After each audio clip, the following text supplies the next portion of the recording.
नमस्कार मु Mukesh toccata Odia YouTube channel को समस्त को स्वागत जनाऊँ।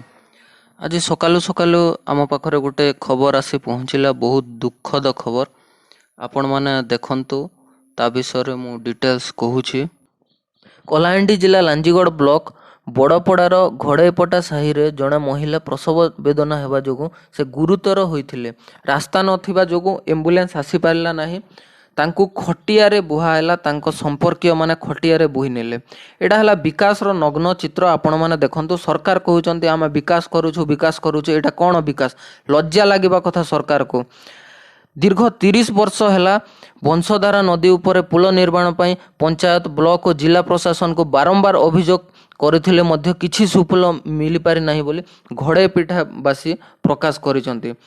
आपण माने देखंतु 3 फुट पानी रे केमती जणे महिला नदी पार होचंती खटियारे बुहाई की। लज्जा लागिबा कथा सरकार को। आपण ए वीडियो को अधिक रो अधिक मात्रा रे शेयर करंतु। आउ एठी पुल निर्माण पाई तुरंत पुल निर्माण पाई पदक्षेप नियंतु। जिलापाल गुरुतर सहित याकु नियंतु। बारंबार एमिति घटना घटुची। गत वर्ष मध्य ए घटना घटिथिला। आज आउ गोटे दुखर खबर, सकाळु दुईटा दुखर खबर। आउ गोटे कोक्सरा ब्लॉक आमपाणी रे गोटे गाँव रे मो जना फेसबुक रे जना भाई छाड़ी थिले देखिथिली। सेठी पीबा पाई पानी नाही, लोके माने झरणा को जाइके पानी आणुछंती। आपण माने निजे देखंतु। एटा हला विकास रो नग्न चित्र।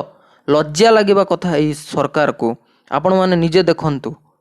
भोट समय रे टंका मद मांस पाई हमर जो भोट मूल्यवान भोट बिक्री करि थाउ तारो एहा प्रतिफलन आपण माने निजे देखंतु। तो वीडियो को अधिक रु अधिक मात्रा रे शेयर करंतु, लाइक करंतु एवं जिला प्रशासन पाखरे ए वीडियो को पहुंचातु। तुरंत जेमिति कार्यानुष्ठान ग्रहण करा जिवो। धन्यवाद।